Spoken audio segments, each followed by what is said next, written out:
I was 27 years old at the time, working as a delivery supervisor for a regional supply company. It was a normal weekday, nothing special about it. I had just finished my last stop and was driving home on a familiar American highway I had taken hundreds of times before. The only thing that felt off was the silence on the road behind me. I remember thinking how ordinary everything felt. The sky was clear. Traffic was light. My phone was connected to the car speakers, and the GPS showed a straight shot home. It was the kind of drive where your mind goes on autopilot. I wasn't tired. I wasn't distracted. I wasn't rushing. I had no reason to be alert. That's probably why it stood out so much when I noticed the same headlights in my rearview mirror for the third time.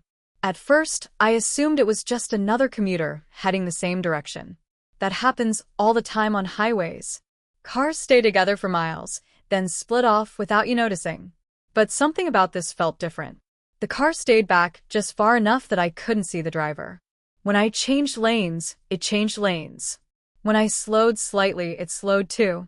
Not aggressively. Not obviously. Just enough to stay there. I told myself I was overthinking it.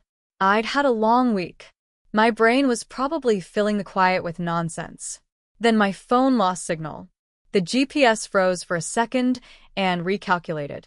That shouldn't have mattered, but the moment it happened, I felt a tightness in my chest.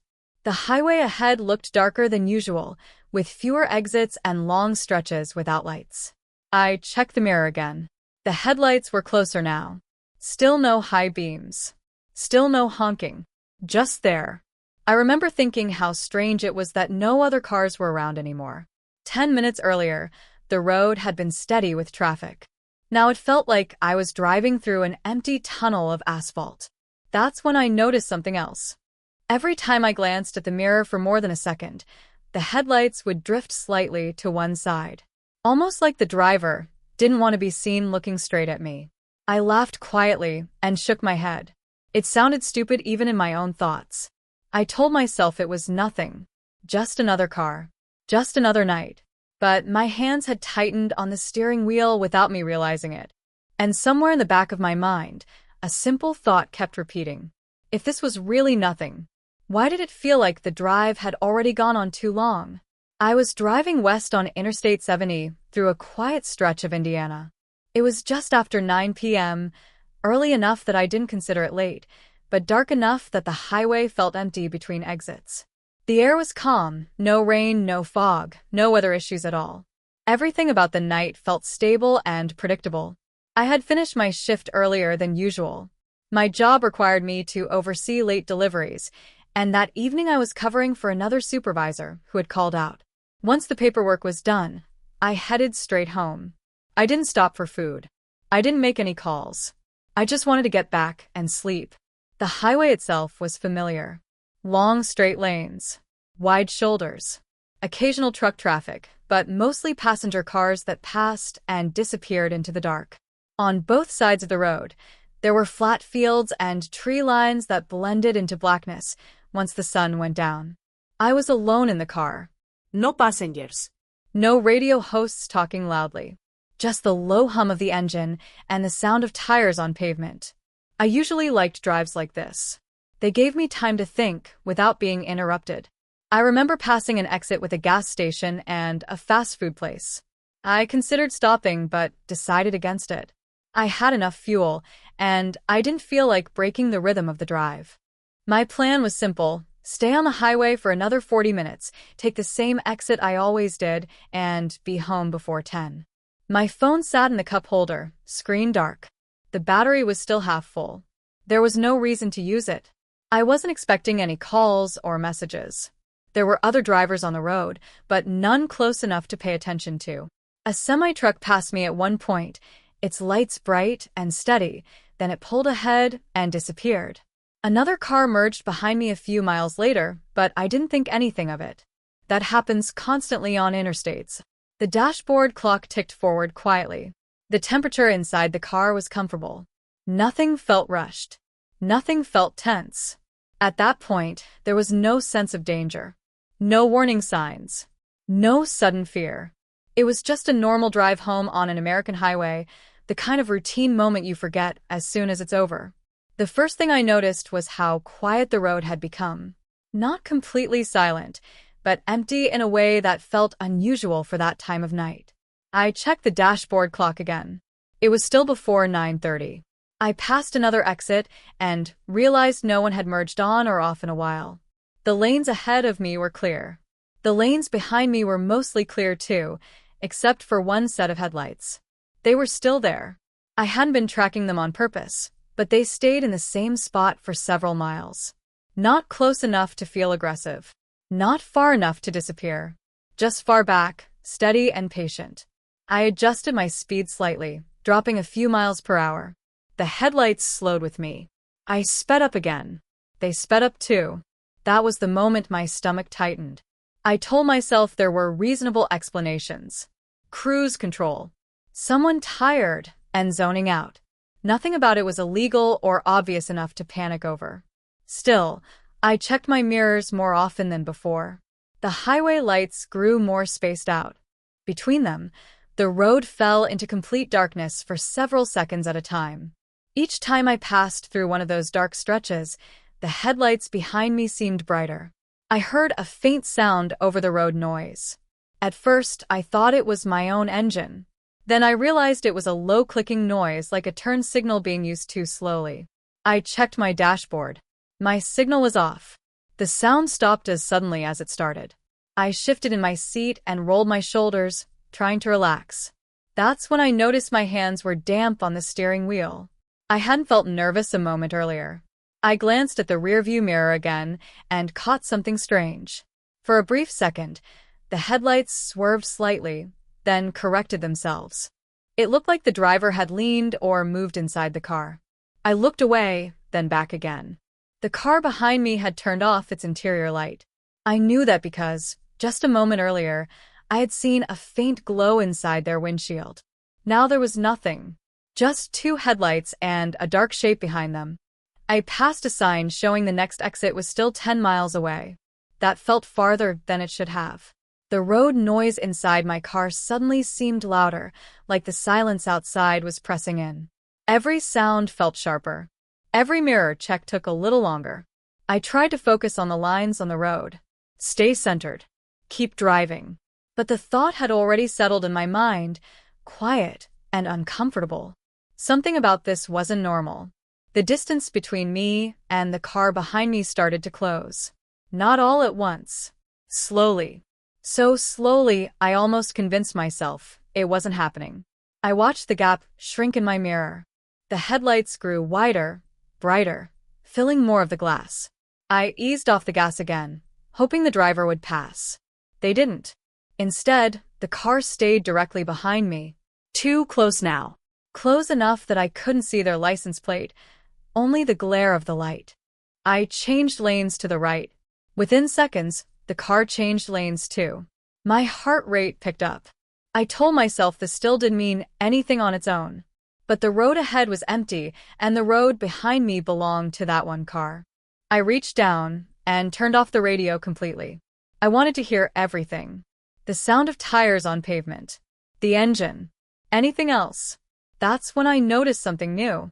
Every time I tapped my brakes lightly, the headlights behind me didn't react right away. There was a delay.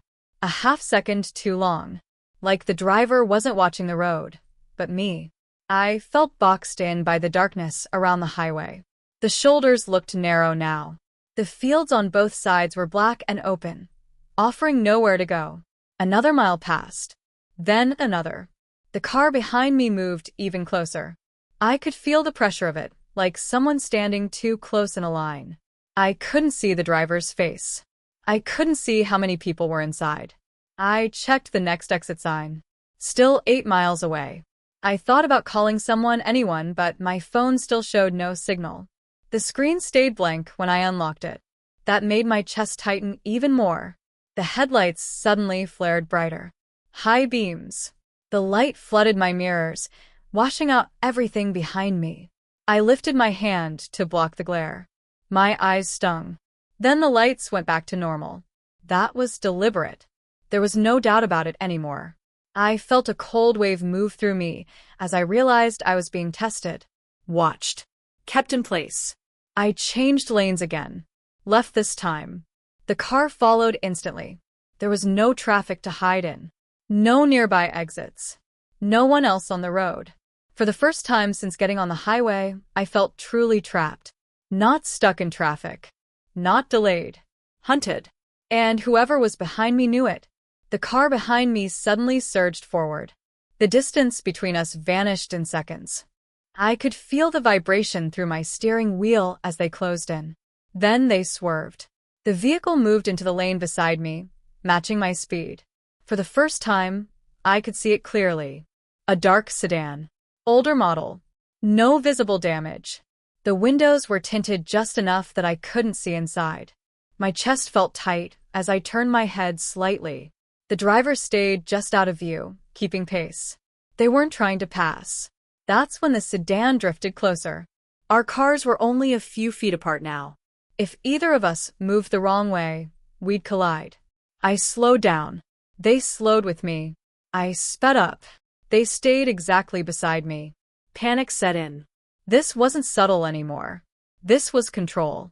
I reached for my phone again, hoping the signal had returned. Nothing. No bars. No service. The sedan edged closer, forcing me toward the shoulder. The rumble strip vibrated under my tires. The sound was loud inside the car, harsh and constant. I held the wheel tight, trying not to overcorrect. My breathing was fast, shallow. I could hear my pulse in my ears. The driver's window in the sedan lowered halfway. I didn't look at them. I couldn't. Instead, I spotted an exit sign ahead. 2 miles. I made a decision without thinking it through.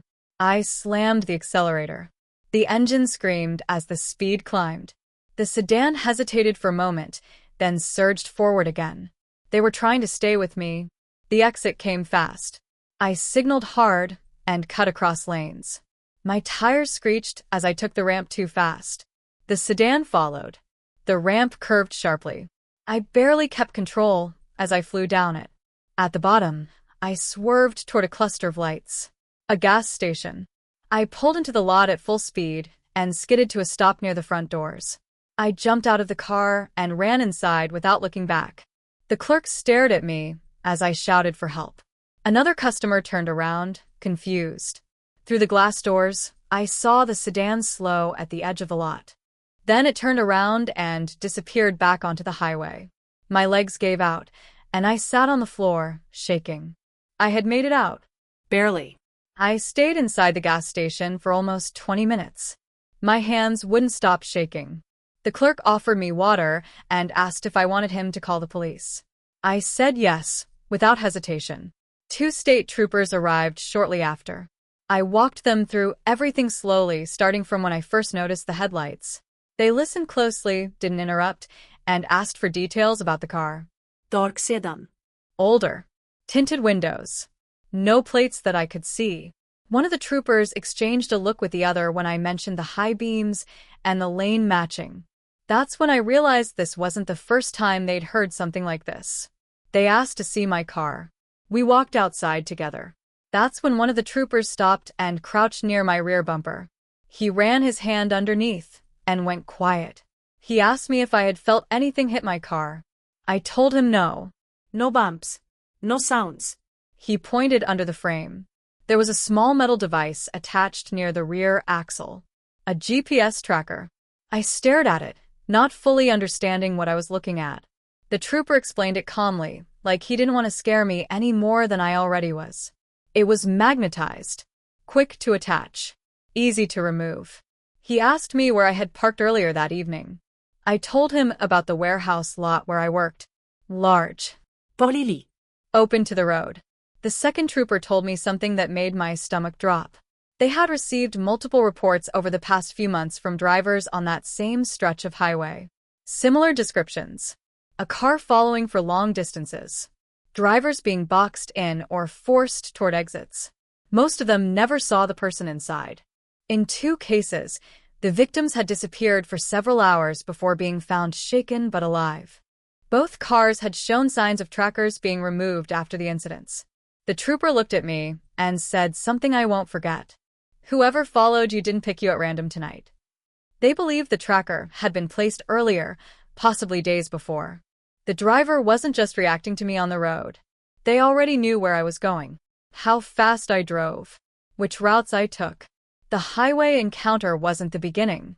It was the moment they decided to act.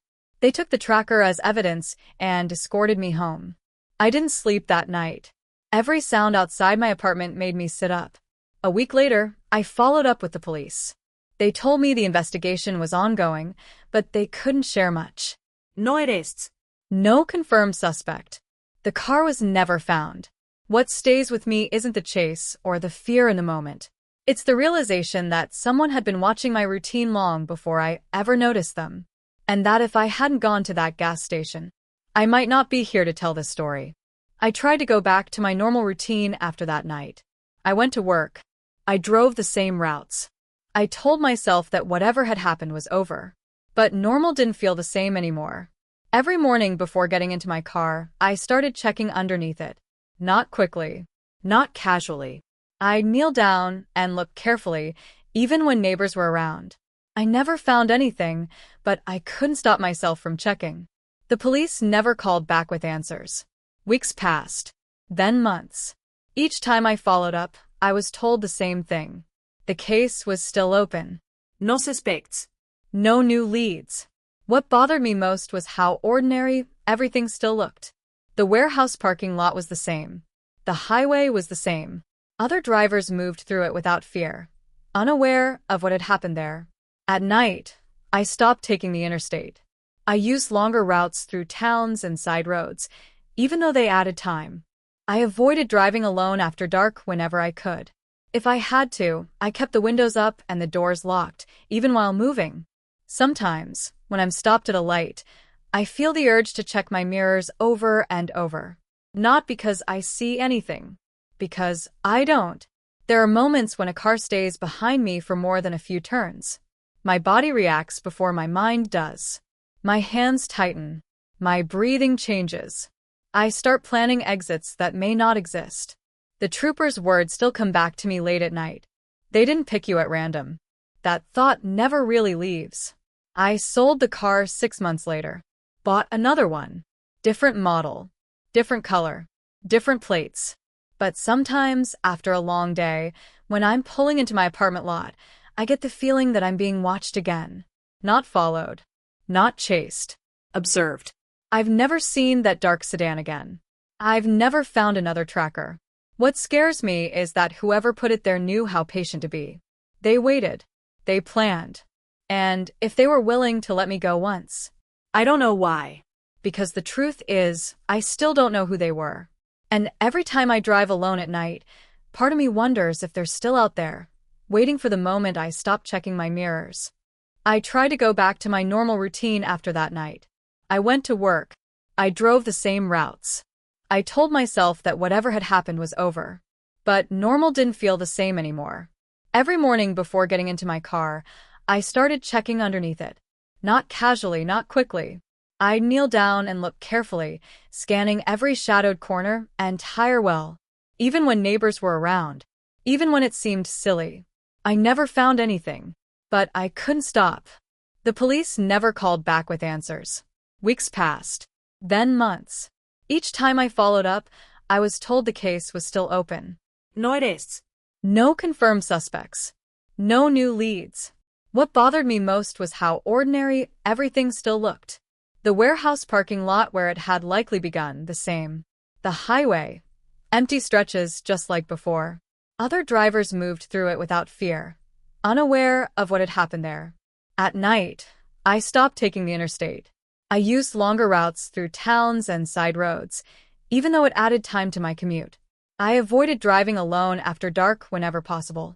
If I had to, I kept the windows up, the doors locked, and my phone ready in hand. Sometimes, when I'm stopped at a light, I feel the urge to check my mirrors repeatedly. Not because I see anything. Because I don't. The fear comes from the unknown, the what if that I can't control. There are moments when a car stays behind me for more than a few turns. My body reacts before my mind does. Hands tighten. Breath catches. I start calculating exits that might not exist. The trooper's words echo in my head, late at night. They didn't pick you at random. That thought never really leaves. I sold the car 6 months later. Bought another one. Different model. Different color. Different plates. Still, the anxiety never fully went away. Some nights, I drive home from work and notice a car far back in the darkness. Not close enough to follow aggressively. Not doing anything illegal. But it's there. Just watching. And my first instinct is to check the mirrors. Every time. The worst part is the uncertainty. I don't know if they're still active. If they're waiting for the moment I relax. If it's the same person or someone else who learned from them. I don't know. What I do know is that the feeling of being watched never really goes away. Even in daylight, when the world seems normal and safe, I notice shadows where there shouldn't be. Every dark corner in a parking lot. Every vehicle slowing behind me. Every car that lingers just a little too long at a stop sign. I've considered moving. Changing states. Even cities. But the thought of being tracked again, no matter where I go, stops me from feeling safe anywhere. And the truth that terrifies me most? I still don't know who they were. I still don't know how much of my life they saw before I even realized it. And sometimes, late at night when the highway is quiet and my car is the only one on the road, I can't shake the feeling that they're out there, somewhere. Waiting. Patient. Knowing that sooner or later, I might let my guard down. And when that moment comes, I can't imagine I'll ever see them coming.